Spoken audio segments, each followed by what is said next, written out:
रक्ष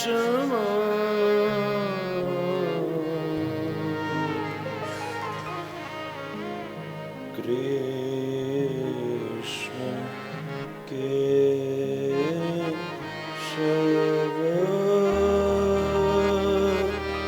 पाहि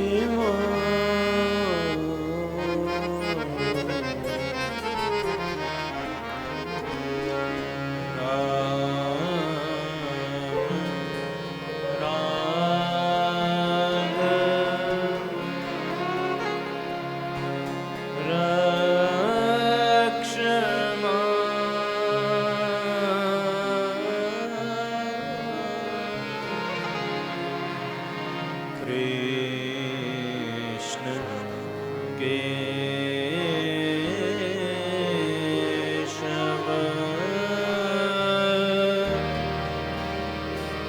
पाहि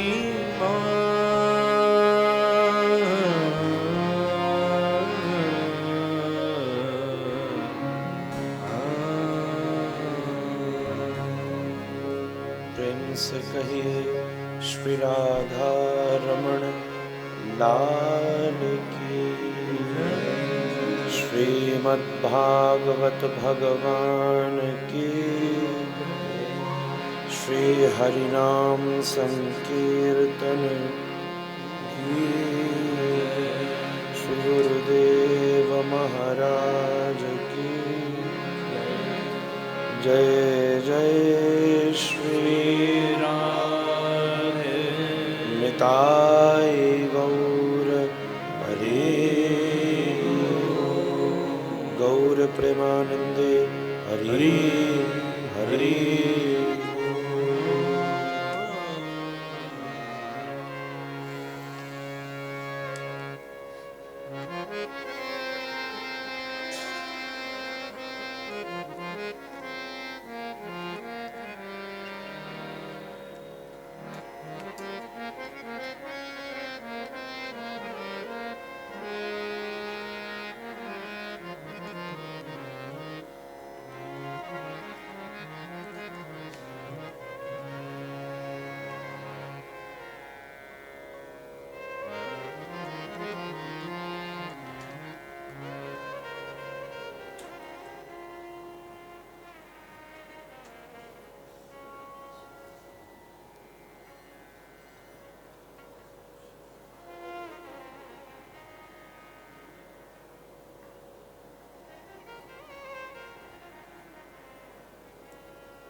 जगदोद्धार ही लीला का आधार है।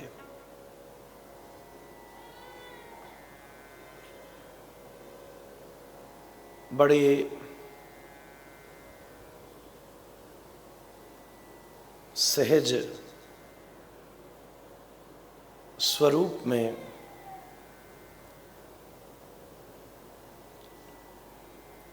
महज्जनों ने लीला के तात्विक संदर्भ का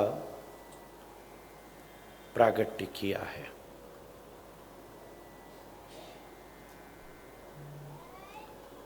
बाह्य रूप से देखने पर दोनों चीज एक समान लगती हैं। पहली बात कर्म और दूसरी बात लीला।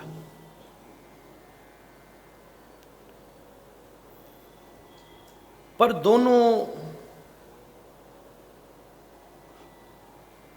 को अगर अस्तित्व से देखा जाए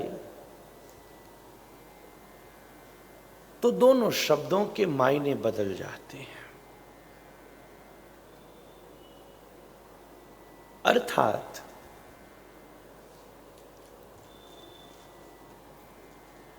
एक सा ही कार्य वो कोई भी हो,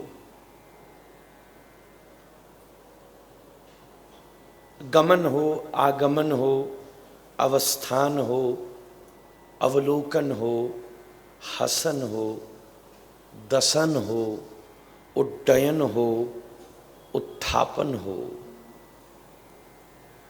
या फिर शयन हो। कर्म के अनेक भेद हैं।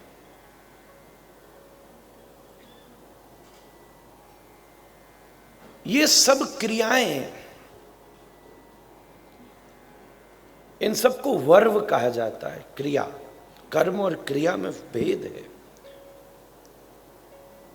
कर्म वर्ब नहीं है, क्रिया वर्ब है।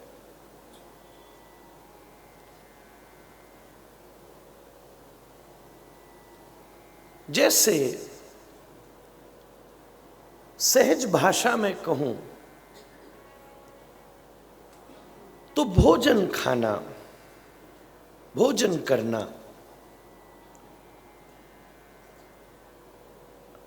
सामान्य लोगों के लिए, हम सब के लिए भोजन कर्म, भोजन करना एक कर्म है। पर गोविंद के लिए वही लीला है, ईश्वर के लिए वही लीला है, साधुओं के लिए वही लीला है। सामान्य अर्थों में कई लोगों ने इस विषय को इस तरीके से भी समझा है, जब कोई कार्य सुस्ती में किया जाए तो वो कर्म है, और मस्ती में किया जाए तो वो लीला है।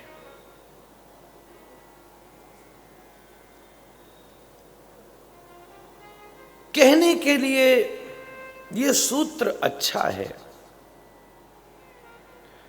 पर समझ तक उतारने के लिए इसकी अभी और भी विवेचना करनी पड़ेगी।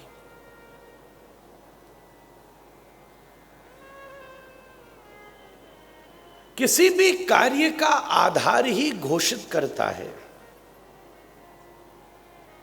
कि वो कर्म है, अकर्म है, विकर्म है, सत्कर्म है, असत्कर्म है, यह कर्म मुक्त लीला है।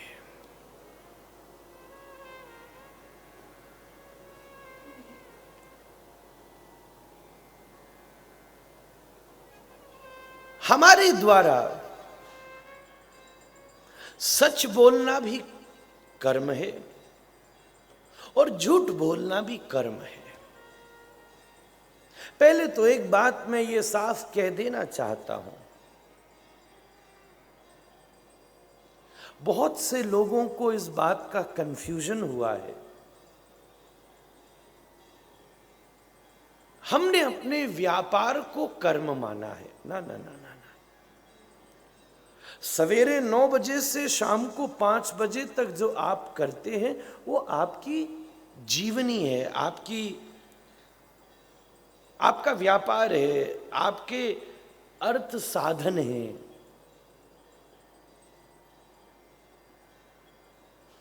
पर दार्शनिक भाषा में या वास्तविकता में सोना भी कर्म है, यहां बैठना भी एक कर्म है। तुम बैठे क्यों हो इस पर निर्भर करेगा कि ये कर्म धर्म है कि अधर्म है, सत्कर्म है, असत्कर्म है, अकर्म है, ये लीला है। बैठना कर्म ही है, सुनना कर्म ही है। इसका आधार घोषित करेगा कि आप यहां बैठे क्यों हो, इससे निर्णय निकलेगा कि यह सद्कर्म है कि यह असत्कर्म है।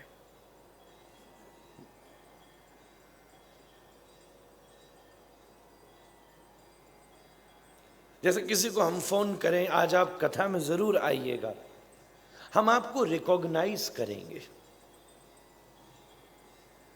तो वो यहां बैठा है, बड़े ध्यान से भी सुन रहा है, पर उसके इस श्रवण का कर्म धर्म नहीं है, क्योंकि वो अपनी रिकॉग्निशन का यहां इंतजार कर रहा था। मैंने एक सामान्य से दृष्टांत से यह बात कही।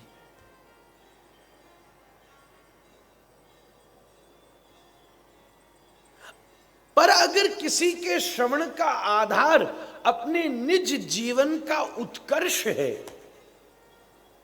तो ही उसका श्रवण धर्म है।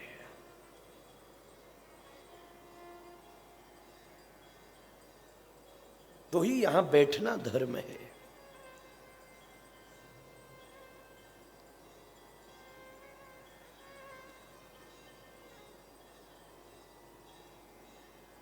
कार्य को दो भागों में बांटा गया। वैसे तो भेद बहुत सारे हैं, पर मैं अभी उसमें नहीं फंसना चाहता। बाहरी तौर पर दो हिस्सों में बांटकर सिद्धांत की पुष्टि करता हूं। पहला हिस्सा है, हम सब लोगों के द्वारा किया गया कार्य कर्म की श्रेणी में आता है। अब मैंने यहां दो शब्दों का प्रयोग किया, एक शब्द है कार्य और एक शब्द है कर्म।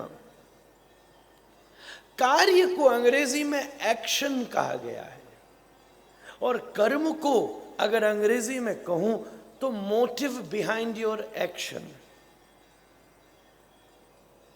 वो कर्म है। सामान्य अर्थों में मेरे पूज्य पिताश्री एक बड़ा सुंदर दृष्टांत देते हैं। एक चोर के हाथ में भी चाकू होता है, एक डॉक्टर के हाथ में भी चाकू होता है। मजे की बात यह है कि दोनों ही मुंह भी ढककर ही आते हैं। कार्य दोनों एक सा कर रहे हैं, दोनों ने पेट चीरा, पर कार्य के उद्देश्य में दोनों के भेद है। एक प्राण लेना चाहता है और एक प्राण देना चाहता है। जब इसी कार्य को चोर करे तो हम पुलिस की तलाश करते, किसी रक्षक को बुलाते, और यही कार्य डॉक्टर करे तो कागज पर दस्तखत भी कर देते हैं, मर गए तो तेरी कोई जिम्मेदारी नहीं है।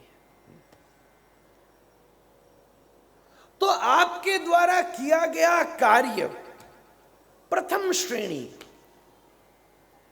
हम सबके द्वारा किया गया कार्य कर्म की कक्षा में रखा जाता है।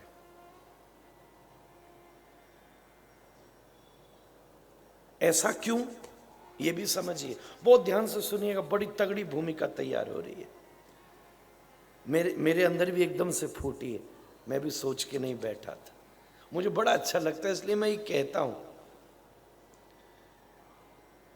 यहां बैठकर इस बात में बोलने में रस आता है कि देखते हैं श्री कृष्ण आज इस मानसल रसना से क्या बुलवा देते, फिर सुनने में मजा आता है।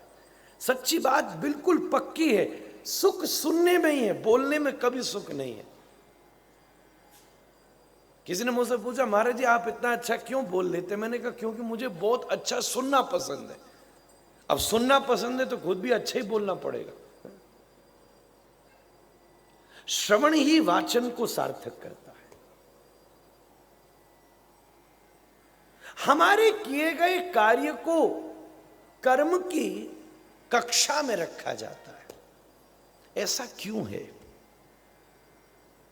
लंबी बात नहीं कहूंगा, सूक्ष्म में विचार करते हैं। क्योंकि आपके द्वारा किया गया कार्य बहुत से संदर्भों से प्रभावित था। उसमें एक संदर्भ था प्रारब्ध। आपका जो वर्तमान था वो आपके भूत से प्रभावित था, और आपका जो वर्तमान कार्य है वो आपके भविष्य को प्रभावित करेगा। सहज भाषा में एक है संचित कर्म, एक है क्रियमान कर्म। बहुत सारे कर्मों के भेद है। ऐसे समझिए, एक व्यक्ति धनुष बाण लिए खड़ा है, बहुत सारे बाण उसके तरकस में रखे हैं। एक बाण उसके धनुष पर चढ़ा हुआ है और एक बाण जो उसने इससे पहले छोड़ दिया था वो हवा में है, और एक बाण जो उससे भी पहले छोड़ा था वो निशाने पर लग चुका है। कर्म कुछ ऐसे ही बढ़ता है। एक संचित मतलब जो अभी आपके जीवन में आनी है, आई नहीं है, तरकश में रखे। एक जो कार्य पूरा हो चुका है, मतलब तीर निशाने पर लग चुका है। एक मतलब निशाने पर लगने का मतलब वो कर्म जो आप भुगत चुके हो। एक कर्म जो हवा में तीर है, अभी निशाने पर लगना है, मतलब something which is in process, in process. वो कर्म जो अभी प्रोसेस के बीच में है। जैसे अभी आप कथा सुन रहे हो, अभी ये कर्म इन प्रोसेस है। अब इसको किस निशाने पर लगाना है, यह भी आप पर निर्भर करता है। इसे केवल अपनी निजी कामनाओं तक ले जाना है तो बात दूसरी है। अगर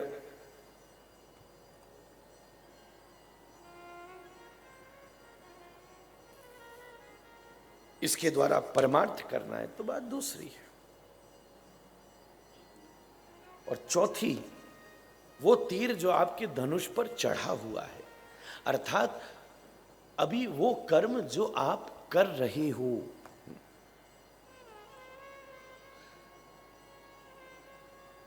जो तरकश में बाण है,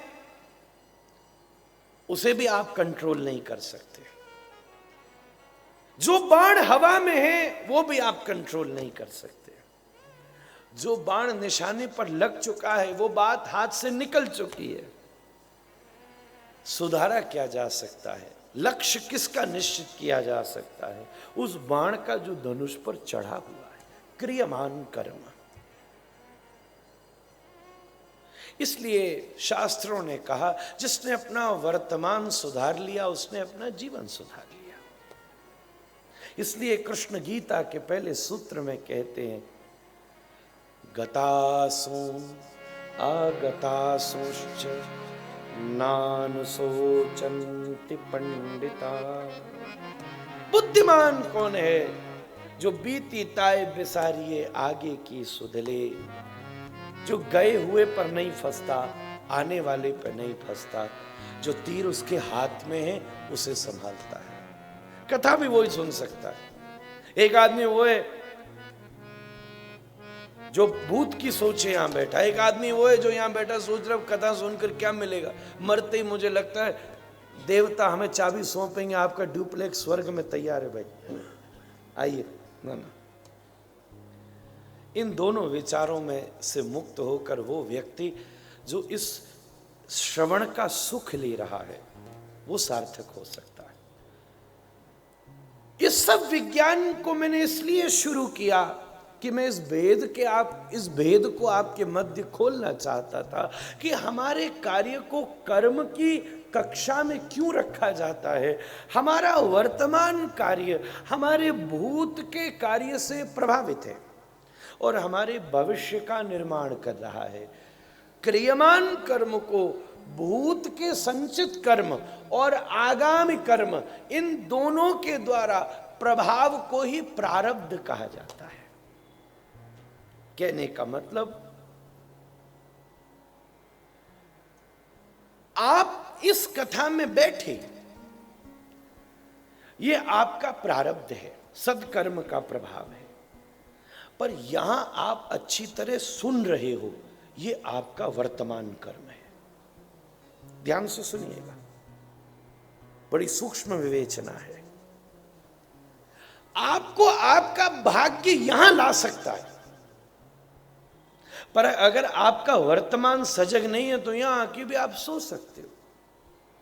अब वो है जो आप कर रहे हो। अब यहां सो रहे हो कि आप यहां सोच रहे हो कि आप यहां सुन रहे हो।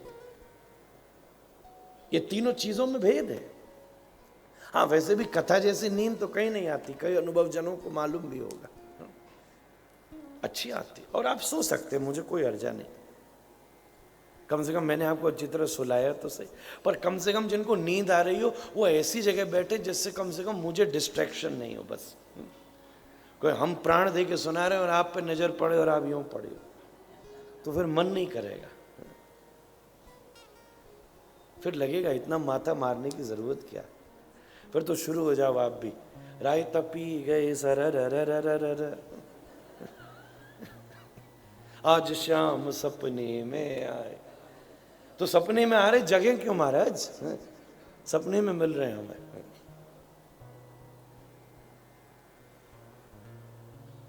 ये भाग्य का प्रभाव था कि वो आपको यहां लेकर आया,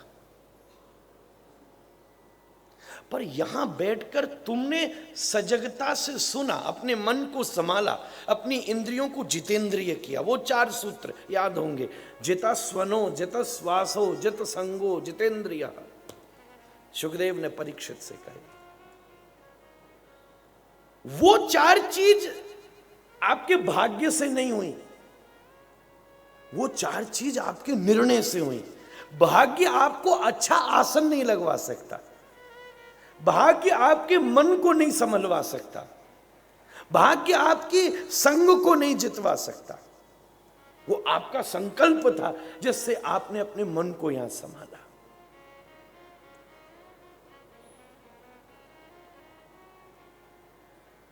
हमारे संचित कर्म और आगामी कर्म, इन दोनों का प्रभाव हमारे क्रियमान कर्म से होता है। इस प्रकार कर्म की शाखाएं हैं। जिसका थोड़ा उपनिषद और वेदांत का बैकग्राउंड होगा वो इन शब्दों पर नाचेगा। जिसने कुछ 2-3 बार गीता दोहरा ली होंगी वो मुस्कुराएगा, और जो या मनोरंजन के लिए आया होगा वो सो जाएगा।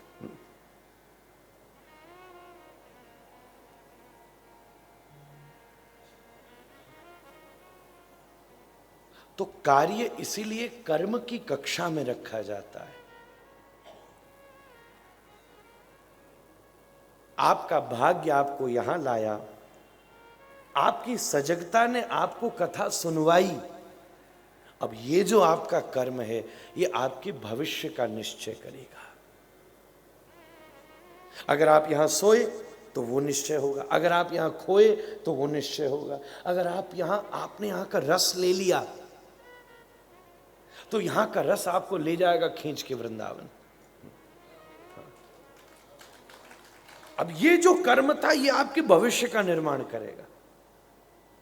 अगर आपने यहां सजगता नहीं दी और अगर हमारा ये स्तर नहीं था और अगर आपको यहां रस नहीं आया तो फिर आप और कथाओं को खोजोगे।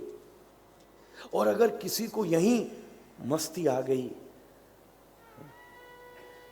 मैं सच कह रहा हूं, सच्ची में अगर कथा की मस्ती, एक बार ऐसा कई जगह मेरे साथ ऐसा हुआ है, कथा का विश्राम हुआ, मैंने पूछा क्या, बोले महाराज जी मैं बिल्कुल 9 तारीख को कथा विश्राम हो रही है, मैं 10 को वृंदावन जा रहा हूं, एक बार देख कर आऊं यार, ये 7 दिन हो गए सुनते सुनते मामला खराब हो गया अंदर। एक दिन जरा वहां बिता के जरा महसूस करके जिसके बारे में सुना है आंखों से उसे उतार कर फिर वापस आऊंगा। एकदम से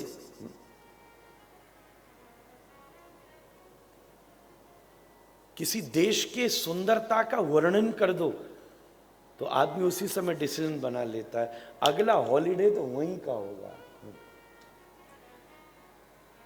ये अध्यात्म के शिखर की विवेचना थी। ऐसा कैसे हो सकता है? अगर किसी ने संवेदना के साथ सुना हो तो उसके मन में धाम जाने का संकल्प न बन गया हो। ये कुछ बातें जो सच में प्रमाणित करती हैं कि किसी के जीवन में ऐसी विवेचना कितनी प्रभावशाली हुई है।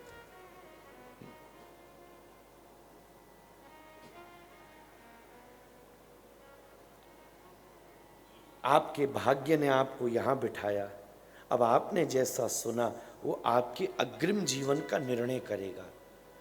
कथा में रस आने लगा तो फिर कथाएं खींचेंगी, नहीं आया तो नहीं खींचेंगी। फिर हो रही है चंडीगढ़ के हर मंदिर में ही हो रही है। अभी पितृपक्ष खत्म नहीं हो कि नवरात्रि शुरू, अभी नवरात्रि खत्म नहीं हुई कि दीपावली शुरू, कार्तिक मास शुरू, दामोदर मास शुरू। ये तो लंबारत तो उत्सव में है। अगर पर्वों के हिसाब से गवर्नमेंट छुट्टी देने लगे तो पूरे साल ही आदमी बेलो बैठो रहेगा। किसी न किसी राज्य में कभी ना कभी कोई ना कोई उत्सव चल ही रहा है, पूरा साल ही छुट्टी करनी पड़ेगी। इसलिए हमारे कार्य को कर्म की कक्षा में रखा जाता है, पर ईश्वरीय कृत्य को कर्म की कक्षा में नहीं रखा जाता, लीला की कक्षा में रखा जाता है। उसका कारण ये है, कृष्ण स्वयं गीता में कहते हैं, न मे कर्माणि विलिम्पन्ति न मे कर्म फल स्पृहा। ये दो शब्द हैं जो संचित कर्म और आगामी कर्म से क्रियमान कर्म को मुक्त कर देते हैं। न मे कर्माणि विलिम्पन्ति न मे कर्म फल स्पृहा। मैं ना जिस कार्य को कर रहा हूं न तो उसमें बंधा हूं, और मेरे किए गए कार्य से जो फल मिलने वाला है न मैं उसमें बंधा हूं। न मे कर्माणि विलिम्पन्ति न मे कर्म फल स्पृहा।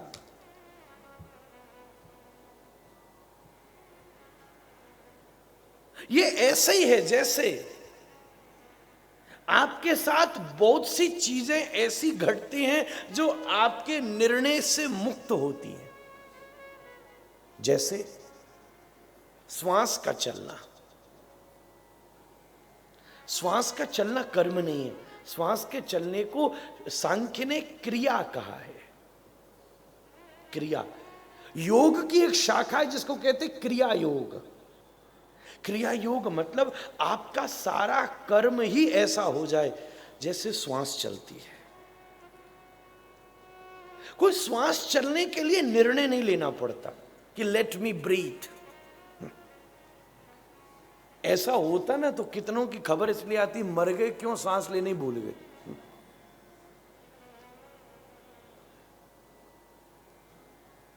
ये स्वाभाविक है, ये प्राकृतिक है।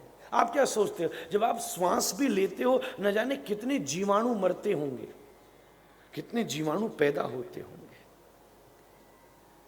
पर चल रही श्वास के प्रभाव से जीवित हुए और मृत हुए जीवाणुओं का प्रभाव आपके जीवन में नहीं पड़ता। उसको कृष्ण कर्म की कक्षा में नहीं रखते।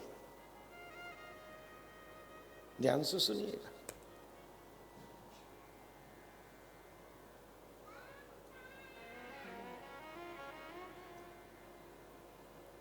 श्वास लेने पर या आपके शरीर में कुछ क्रिया स्वाभाविक है। जैसे एक बात और मैं क्लियरली कहना चाहता हूं, मोमेंट को, किसी भी मूवमेंट को कर्म नहीं कहा जाता। किसी भी प्रकार का मूवमेंट, हम कहते कोई भी मूवमेंट कर्म है, ना ना ना ना ना। व्यक्ति मूवमेंट लेस भी कर्म करता है। 4 प्रकार से कर्म विभाजित हैं। एक फिजिकली, दूसरा इमोशनली, और तीसरा थ्रू योर एनर्जीज, क्रिया, जिसको क्रिया योग की कक्षा में रखा गया।